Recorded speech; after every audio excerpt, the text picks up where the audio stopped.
Imagine a young king, destined to die young, his body slowly eaten away by a cruel disease, powerless as he watches his kingdom crumble around him. Yet when it came time for battle, he struck fear into the heart of one of the greatest warriors of all time, Saladin. This is the unbelievable story of Baldwin IV, the leper king of Jerusalem. Part 1. Early life. In 1161, in the kingdom of Jerusalem, ruled by his father, Amalric I, a baby boy was born. The child was named Baldwin, and from the first moment he could be held, something was different about the infant. As he grew up, it was clear that the young prince was no ordinary child. He liked to play rough games with the other children of the nobility, wrestling and fighting. One day, his tutor was giving him a lesson. As the boy sat there listening, he picked out a piece of bread on his lap, not paying attention. The teacher slapped his hand. It was a hard, painful blow. But when he looked at the child, he saw something that made him gasp. There was not a single mark left on the boy's arm where he had been struck. Over the next few weeks, it happened again and again.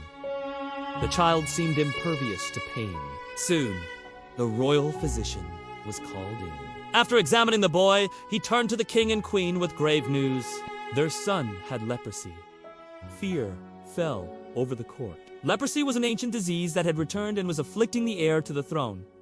Some said the royal family was cursed. Others whispered that Baldwin should be abandoned, but Amalric I loved his son too much to give him up.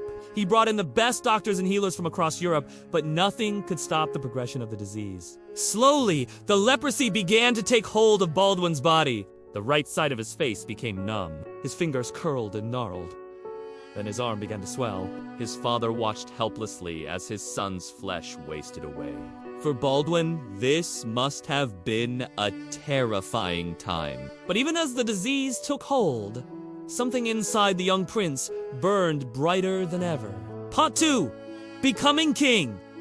When Baldwin was 13, his father, King Amalric I, went on a crusade into Egypt. He never returned. He died in battle, leaving the throne to his eldest son, Baldwin IV, while Baldwin was only 13 years old. No one expected him to survive, let alone thrive. But Baldwin was made of strong stuff.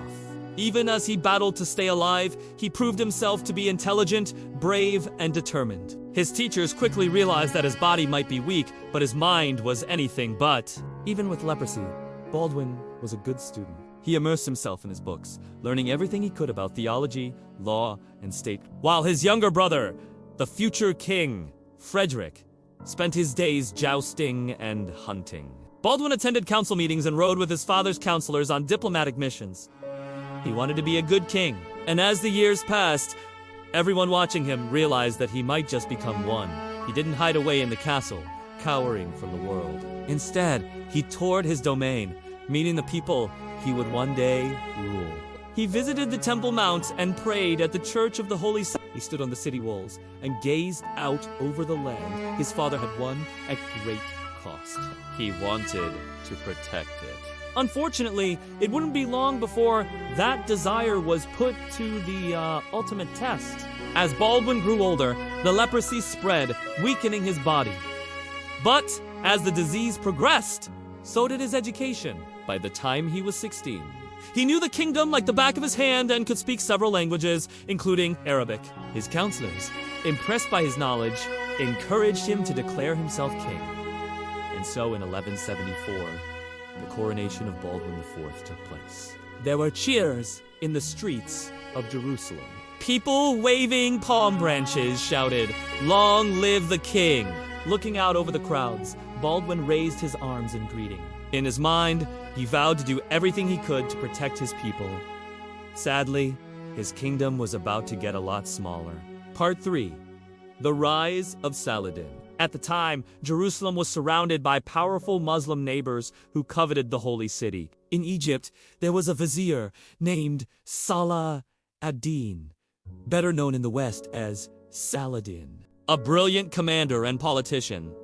Saladin had taken control of Egypt and Syria, uniting the warring Muslim factions under one banner, Now he was setting his sights on Jerusalem. As the cheers for Baldwin IV faded away, everyone in Jerusalem knew that Saladin would come for them. The question was not if, but when. Saladin was a devout Muslim who wanted nothing more than to reclaim the Holy Land for Islam. The Crusaders, including Baldwin, were determined to keep Jerusalem in Christian hands. For now, Saladin kept his distance, focusing on strengthening his empire. But soon, he would make his move. Part 4. The Battle of Mont. The first attack came unexpectedly. In 1177, Saladin marched north from Damascus and invaded the kingdom of Jerusalem. Part 5. Decline of health. But Baldwin's triumph could not last forever. Leprosy is a progressive disease! As the years passed, his face became disfigured, his hands and feet weakened, and his eyesight began to fail. The king struggled to perform even the simplest tasks. Yet he refused to give up. He continued to rule and even led his armies into battle. The problem was, he could not rule well.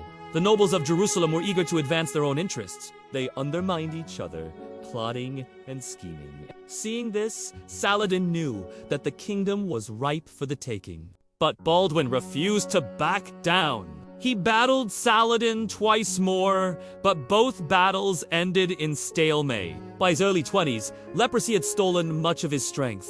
In 1183, he led his armies once more against Saladin at the Battle of Ulf. Though the battle ended in stalemate, Baldwin once again showed his determination to resist.